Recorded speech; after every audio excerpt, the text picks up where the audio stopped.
Achso, du machst jetzt... Ich mach die Klappe für euch. Ja.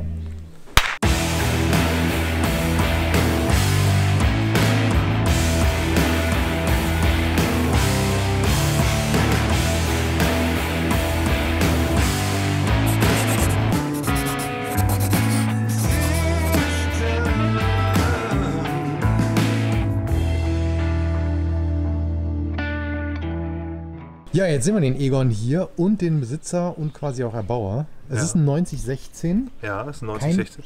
Aber kein LF16 TS, ne? Es ist vom THW gewesen. Das ist vom THW, genau. Das ist ein Original THW-Fahrzeug. Also so blau-weiß, wie man es halt vom THW auskennt. Genau. Ja. Die Kenner werden das halt auch direkt erkennen, auch an der Stoßstange vorne. Die hat da nämlich ein richtiges Zugmaul, da war eine Vorbaupumpe dran und so. Hier war keine Vorbaupumpe dran. Genau, hier ist das normale Zugmaul, genau. Der ist so original, wie es hier ist. Es ist nur halt anders, farblich etwas anders umgesetzt und die Blinker halt sind hier vorne verbaut. Ansonsten ist es ein originaler Vorbau tatsächlich. Ja. Und der Iveco-Schriftzug fehlt hier in der Mitte, genau. Okay. Du hast vom Konzept her alles ein bisschen originaler gehalten, ne? Als ich sag jetzt mal bei uns. Ja. Du hast die Doppelkabine behalten. Ja. Also ich habe die behalten, weil es wirklich auch ein schönes Konzept ist, so, also von der Gesamtoptik des Fahrzeugs. Weil die Doppelkabine gefällt mir sehr gut, deswegen das war einer der Gründe, mich für einen 9016 zu entscheiden. Also nicht nur wegen des luftgekühlten Motors und wegen des Allrads, sondern auch wegen der Optik, weil mir diese Optik, dieses große, kantige gut gefällt und auch die Doppelkabine. Und wir auch mit dem Koffer hinten so geblieben sind, dass es alles insgesamt eine Höhe ist. Also was natürlich jetzt ein bisschen nachteilig ist, was die Stehhöhe im Koffer angeht, aber optisch ist es einfach schöner, viel schöner, als wenn man die Doppelkabine nimmt und hinten einen sehr, sehr hohen Aufbau drauf hat tatsächlich. Ja. Und ihr seid zu dritt? Wir sind zu dritt, genau. Ja. Also 2 Erwachsene, ein Kind. Die Kleine ist 6 Jahre alt, also die hat hinten auch gut Platz und das funktioniert auch zu dritt ganz gut. Wir haben, da es ein THW ist, haben wir vorne eine Doppelsitzbank auf der Beifahrerseite und dementsprechend sitzen wir vorne in einer Reihe und das funktioniert auch sehr gut während der Fahrt. Ja, super.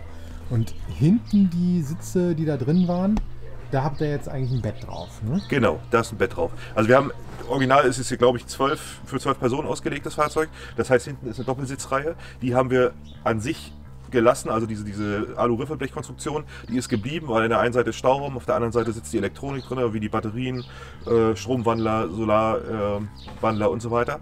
Und obendrauf ist ein Bett, also ein großes Doppelbett, 1,40 x 2 Meter. Da schlafen wir beide, also meine Frau und ich. Dahinter ist der Durchstieg, also es ist ein Durchstieg geschaffen worden, das können wir uns ja nochmal angucken, dass wir hinten in den Koffer kommen. Und ganz hinten im Koffer gibt es noch ein Bett 2 Meter x 70, da schläft die Kleine. Und ansonsten außen sieht man halt schon, dass da ein wirklich brachialer Dachträger auch drauf gekommen ist, ne? Ja, brachial ist vielleicht nicht ganz so, aber er sieht schon mächtig aus, passt aber, finde ich, zur Optik des Fahrzeugs. Was mir gefallen, oder was ich auf jeden Fall haben wollte, waren diese Astabweiser, weil ich das wirklich sehr, sehr schön finde, weil es so die Optik des Autos unterstützt. Vorne sitzt halt die große LED-Bar mit drin und oben ist der Dachgepäckträger eigentlich zum Tragen der Solarpanels gedacht tatsächlich. Also da sind die Solarpanels oben aufgeschraubt. Ja, Astabweiser ist ja bei dem Auto auch relativ sinnvoll, weil die Scheiben sehr schwer zu kriegen sind. Ja, genau. Und er sehr breit ist. Also sieht man auch hier so ein bisschen und auch hier an den Kratzern an der Seite. Also wir haben schon oft genug mit Ästen und Zweigen und so weiter zu tun gehabt. Also von der Seite ist er schon ganz sinnvoll. Ja. Der schützt halt die Scheibe, genau. Super. Ansonsten sieht man auch direkt, ihr habt größere Reifen drauf gemacht. Ja, genau. Das war auch eine der ersten Amtshandlungen hier, den auf Einzelbereifung zu stellen. Also auf die MPT 81 mit einer dreiteiligen Felge.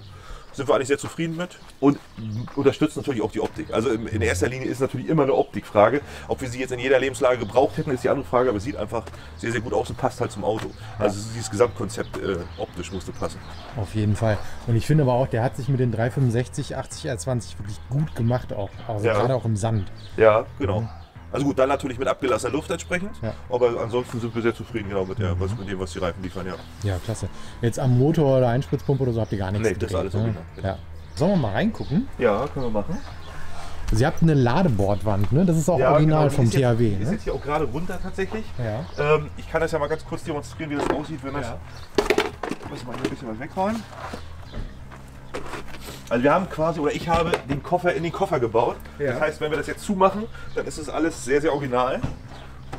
Und ist auch für uns, da wir gerne frei stehen, wichtig, weil hier hinten, ganz hinten schläft halt die Kleine und wir nicht als Camper zu erkennen sind. Also ein bisschen Stealth Camping ist es dann schon. Und es ist auch etwas sicherer.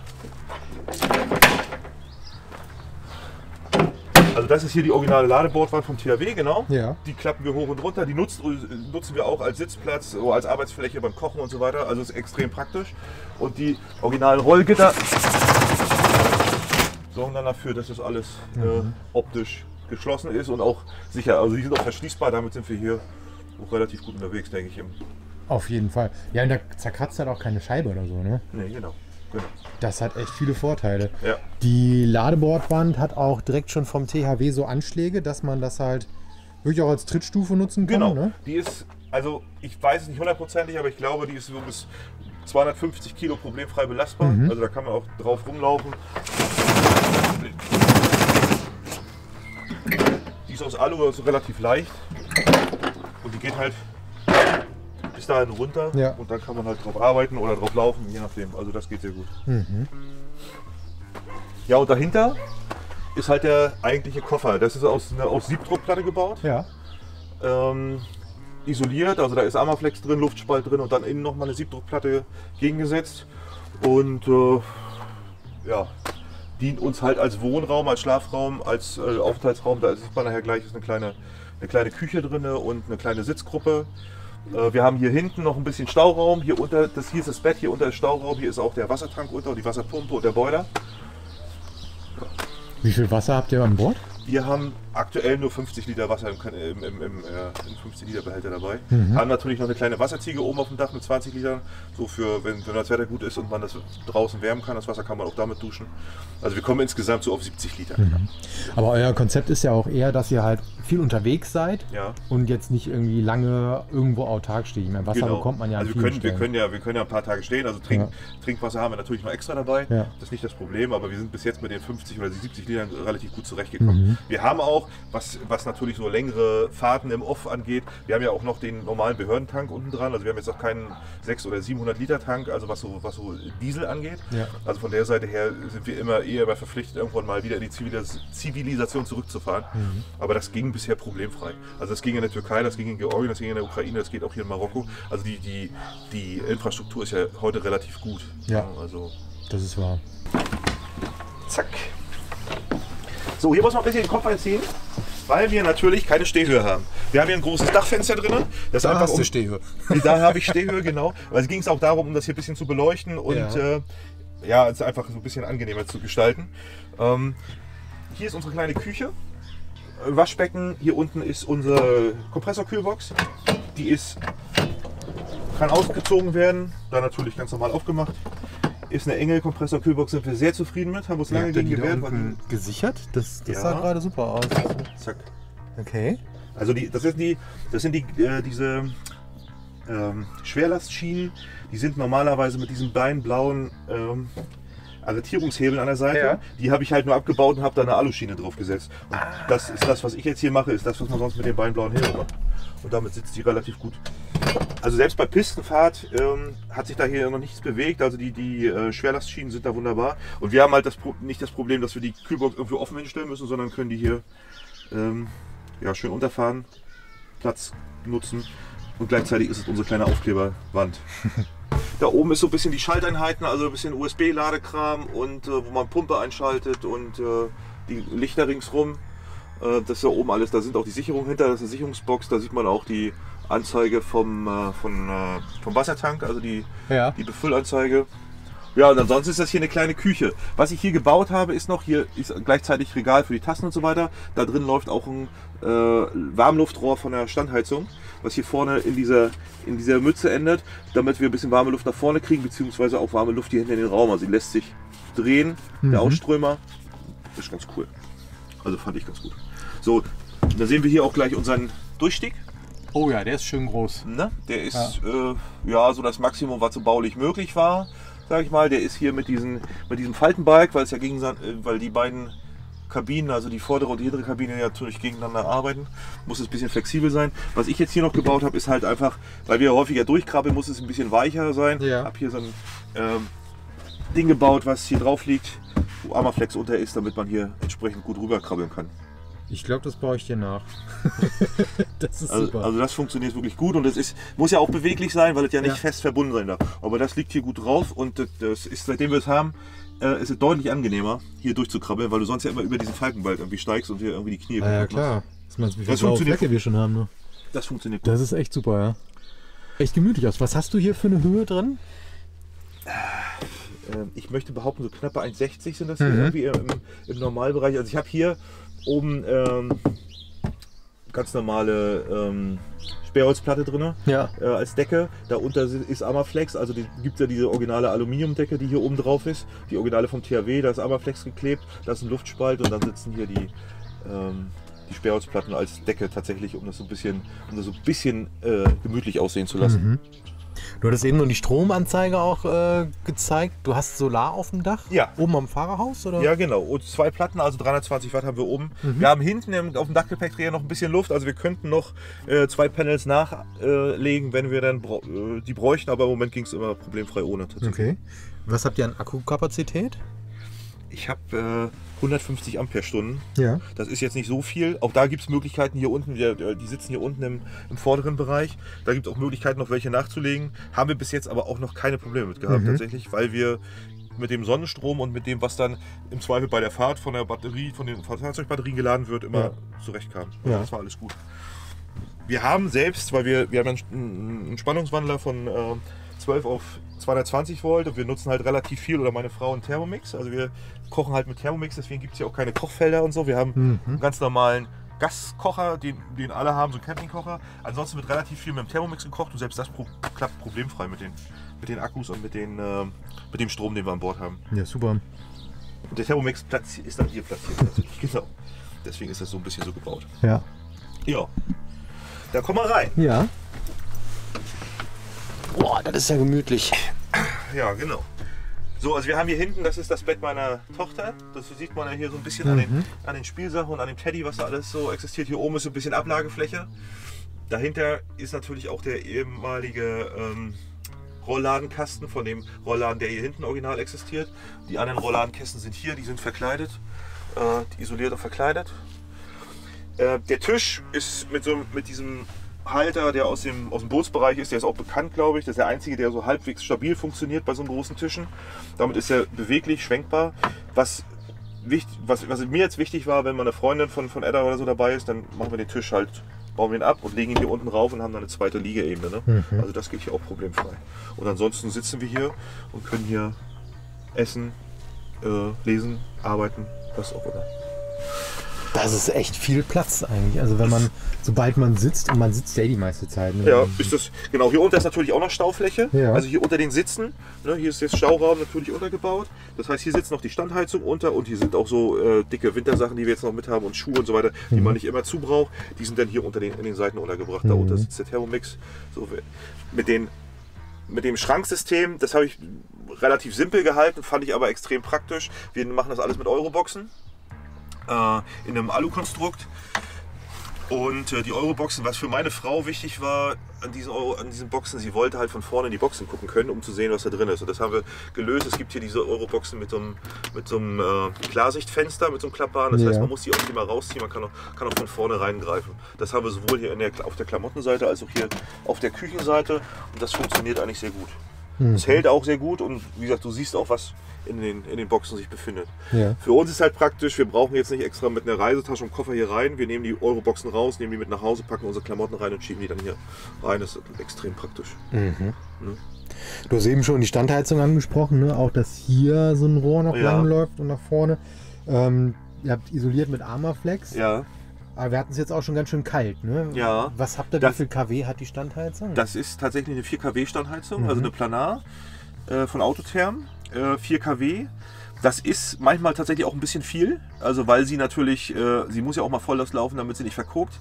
Und die kann natürlich relativ viel Wärme produzieren. Das ist also für diesen Raum und für den Raum nach vorne mehr als ausreichend. Wahrscheinlich hätte es eine 2 kW Heizung auch getan, aber wir haben jetzt die 4 kW.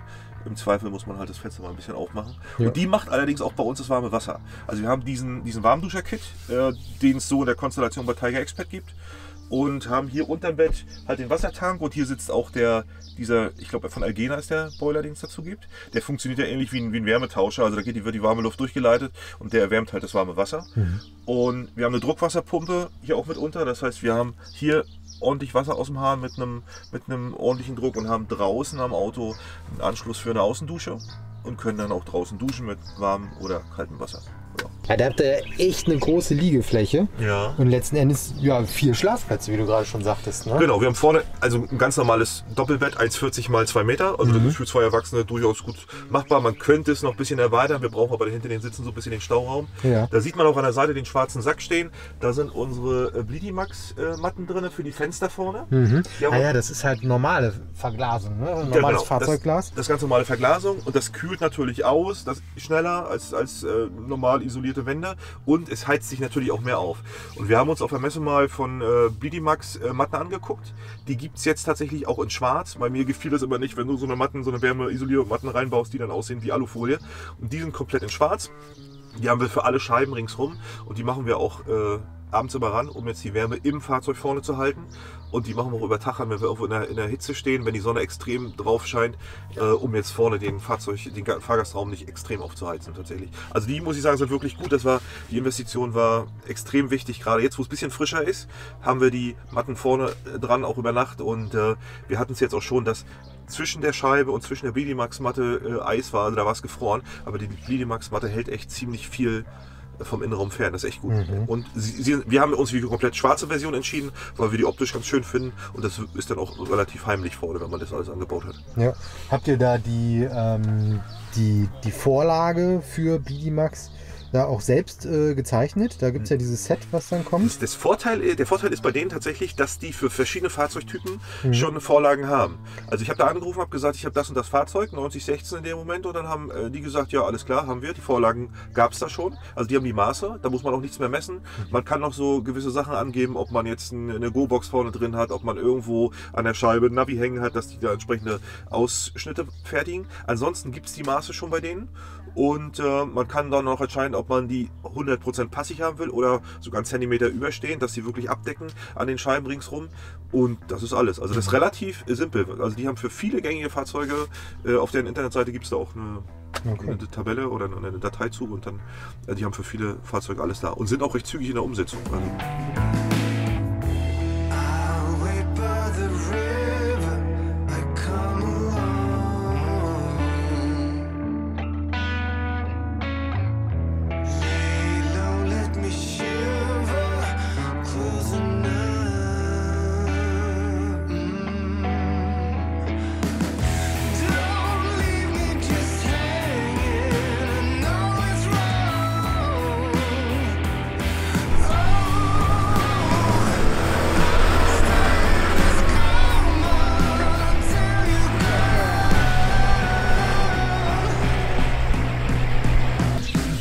Du heißt ja nicht umsonst auch mit deinem YouTube-Kanal Altmetall Rallye Team. ja. Weil Rallye kommt jetzt nicht von ungefähr, oder? Nee, das kommt nicht von ungefähr. Also wir haben den im November 2016 gekauft als THW-Basisfahrzeug. Also der kam zwar aus privater Hand, das war mir wichtig, weil er schon als Wohnmobil umgeschlüsselt war und ein H-Kennzeichen hatte. Ja. Und die Jungs, die den vorher hatten, die hatten den für knapp ein Jahr, sind damit auch schon 3.000 bis 4.000 Kilometer gefahren. Das heißt, der hatte auch schon mal, da ist schon mal alles ein bisschen warm geworden, hat sich schon mal alles ein bisschen bewegt. Und das war mir wichtig. Da habe ich auch ein bisschen mehr Geld damals ausgegeben für die Basis. Dann haben wir im Winter 16 auf 17, habe ich den umgebaut. Also der wurde lackiert, wurde zerlegt und hinten schon der Koffer so weit modifiziert, dass wir auf jeden Fall schon die Innenwände hatten. Innen war aber noch kein Ausbau. Und im Mai 2017 waren wir auf der Knights of the Islands. Das ist eine Rallye, die gestartet in Brüssel und geht dann bis nach Edinburgh in Schottland. Die wird von diesem SAC in Hamburg veranstaltet und da wird mit alten Fahrzeugen gefahren. Da geht es jetzt nicht darum, im Straßenverkehr der Schnellste zu sein, sondern da gibt es halt so ein Roadbook mit unterschiedlichen Wettbewerben und da gibt es dann Punkte für und am Ende wird dann abgerechnet. Ist halt so Spaß. Und da habe ich mit 2 Freunden teilgenommen und da konnten wir auch schon mal testen, wie der Wagen so funktioniert. Jetzt zum Ursprung, Altmetall Rallye Team ist halt deshalb entstanden, weil wir in Greifswald, da wo ich herkomme, eine kleine Interessengemeinschaft sind, die sich so mit alten Fahrzeugen befasst. kommen zwar aus dem Pkw-Bereich und haben dann gesagt, okay, wir mussten für die Rallye irgendeinen Teamnamen haben. Und das passte halt ganz gut, dass wir gesagt haben, Altmetall ist unsere Interessengemeinschaft, also machen wir da Altmetall Rallye-Team draus. Haben damals angefangen, über Facebook und Instagram so ein bisschen schon zu posten während der Rallye. Und das ist dann geblieben, das haben wir jetzt als Familie übernommen und machen jetzt halt über YouTube oder Facebook, Instagram da auch entsprechend Videos, Posts und so weiter. Ja. Also ist auch hier, das gibt es auch dann unter der Haut schon tatsächlich. Das ist das originale Altmetall-Logo, was wir in Greifswald haben. Und der Egon, den gibt es natürlich hier auch schon. Ja? Und das ist das Fahrzeug, was zu Hause steht. Das ist also so der Hobbyarm. Ne? Da sind so die Sachen drauf, wo man so ein bisschen hobbymäßig unterwegs ist. Super. Wir waren ja jetzt auch schon so ein bisschen auf Pisten gemeinsam unterwegs. Ja. Der Wagen hat sich super gemacht dabei. Ja. Hat sich jetzt während der ganzen Zeit, die ihr schon unterwegs seid, irgendwas so ergeben, wo du sagen würdest, da legst du noch mal Hand an? Was wir auf jeden Fall jetzt festgestellt haben in den letzten Tagen, war der Unterfahrschutz hinten. Der ist jetzt zwar ein bisschen höher gekommen, also den haben wir jetzt schon leicht modifiziert, aber der hat natürlich auf der Piste also schon das gemacht, was er sollte, aber ist natürlich entsprechend in Mitleidenschaft gezogen worden. Also den würde ich, wenn wir zu Hause sind, auch auf eine klappbare Version umbauen, einfach um ein bisschen mehr Böschungswinkel zu haben hinten, weil das war echt ein Riesenschreck, als das Ding da hinten aufgesetzt ist. Da sind auch 2 12er Bolzen abgeschert. Zum Glück ist nichts weiter passiert, aber das ist auf jeden Fall eine wesentliche Modifikation, die wir jetzt machen würden für so Offroad-Fahrten. Ja. Aber wie wir jetzt innen schon gesehen haben, Ausbau, das hat alles super gehalten, ne? Das hat alles super gehalten, ja. Also das war alles komplikationsfrei, ja. Wunderbar. Und ansonsten, wir hatten auch schon mal gesprochen, so wegen Stehhöhe. Wolltest du noch was am Dach verändern vielleicht? Also für die ferne Zukunft gibt es die Idee, da tatsächlich mal das Dach in ein Klappdach zu verwandeln. Wir haben das schon mal angegriffen, sind dann aber wieder von abgekommen, weil wir gesagt haben, okay, wir reisen erstmal nochmal los, weil das natürlich ein wesentlicher Eingriff ist. Das heißt, ich muss hinten alles rausbauen, muss das Dach aufschneiden. Das heißt, es ist eine längere Operation. Die Zeit hatten wir jetzt nicht und das ist auch natürlich ein finanzieller Aufwand. Und wir haben gesagt, okay, davon fahren wir jetzt erstmal sind wir erstmal unterwegs. Aber das ist auf jeden Fall eine Idee, die wir für die Zukunft haben, einfach um ein bisschen mehr Komfort zu haben durch die entstandene Stehhöhe, die dann ist. Also ich würde auch ein Klappdach haben wollen, was hinten angeschlagen ist, was nur nach vorne öffnet, weil hinten ist das Bett der Kleinen, da brauchen wir halt keine Stehhöhe und im Sitzbereich ist es auch nicht so wichtig, aber vorne in der Küche oder da, wo man sich so ein bisschen bewegt und sich anzieht und so weiter, da wäre es halt schön. Ja, super. Echt schönes Fahrzeug. Schon viel unterwegs gewesen damit. In kurzer Zeit. Ja. Was natürlich halt auch klasse ist, wenn man einfach das meiste so lässt, was schon da ist und das als Basis benutzt. Ne? Ja.